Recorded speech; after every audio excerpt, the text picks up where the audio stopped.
ಕಾಲ್ತುಳಿತ ದುರಂತದ ವರದಿ ಕೇಳಿದ ಹೈಕಮಾಂಡ್ ನಾಳೆ ಬೆಳಗ್ಗೆ 7 ಗಂಟೆಗೆ ಸಿಎಂ ಡಿಸಿಎಂ ಪ್ರಯಾಣವನ್ನ ಬೆಳೆಸ್ತಾ ಇದ್ದಾರೆ ದೆಹಲಿಗೆ. ಒಂದೇ ವಿಮಾನದಲ್ಲಿ ದೆಹಲಿಗೆ ತೆರಳಲಿದ್ದಾರೆ ಸಿಎಂ ಹಾಗೆ ಡಿಸಿಎಂ. ಕಾಂಗ್ರೆಸ್ ಹೈಕಮಾಂಡ್ ಇದರ ಬಗ್ಗೆ ವರದಿಯನ್ನ ಕೇಳಿರುವಂತಹ ಹಿನ್ನೆಲೆಯಲ್ಲಿ ದೆಹಲಿಗೆ ಹೋಗ್ತಾ ಇದ್ದಾರೆ. ಬೆಳಗ್ಗೆ 11 ಗಂಟೆಗೆ ರಾಹುಲ್ ಗಾಂಧಿ ಜೊತೆಗೆ ಸಭೆ ಇದೆ. ಚಿನ್ನಸ್ವಾಮಿ ಕಾಲ್ತುಳಿತದ ಸಂಪೂರ್ಣ ವರದಿಯನ್ನ ಸಲ್ಲಿಕೆ ಮಾಡಲಾಗುತ್ತೆ. CM Siddaramaiah, DCM DK Shivakumar ಇಬ್ಬರ ಜೊತೆಗೂ ಚರ್ಚೆ ನಡೆಸಲಿದ್ದಾರೆ ರಾಹುಲ್. ಚಿನ್ನಸ್ವಾಮಿ ಕ್ರೀಡಾಂಗಣದ ಬಳಿ ಆದಂತಹ ಕಾಲ್ತುಳಿತದ ದುರಂತ ಏನಿದೆ, ಈ ದುರಂತದ ವರದಿಯನ್ನ ಕೇಳಿದೆ ಕಾಂಗ್ರೆಸ್ ಹೈಕಮಾಂಡ್. ಈ ವಿಚಾರಕ್ಕೆ ಸಂಬಂಧಪಟ್ಟಂತೆ ನಾಳೆ ಬೆಳಗ್ಗೆ 7 ಗಂಟೆಗೆ ಸಿಎಂ ಹಾಗೆ ಡಿಸಿಎಂ ದೆಹಲಿಗೆ ಪ್ರಯಾಣವನ್ನ ಬೆಳೆಸಲಿದ್ದಾರೆ. ಒಂದೇ ವಿಮಾನದಲ್ಲಿ ದೆಹಲಿಗೆ ಹೋಗಲಿದ್ದಾರೆ ಸಿಎಂ ಹಾಗೆ ಡಿಸಿಎಂ. ಬೆಳಗ್ಗೆ 11 ಗಂಟೆಗೆ ರಾಹುಲ್ ಗಾಂಧಿ ಜೊತೆಗೆ ಸಭೆ ಇರುತ್ತೆ.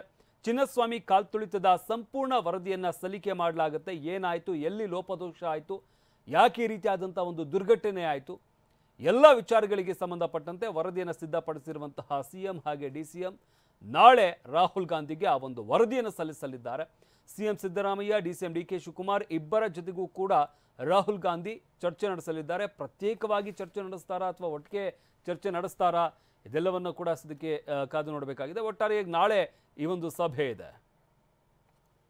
ಇನ್ನು ಚಿನ್ನಸ್ವಾಮಿ ಕ್ರೀಡಾಂಗಣದಲ್ಲಿ ಕಾಲ್ತುಳಿತ ದುರಂತ ಕೇಸ್ಗೆ ಸಂಬಂಧಪಟ್ಟಂತೆ ಭಾರತೀಯ ಪೊಲೀಸ್ ಒಕ್ಕೂಟದಿಂದ ಸಿಎಂಗೆ ಪತ್ರ ಬರೆಯಲಾಗಿದೆ.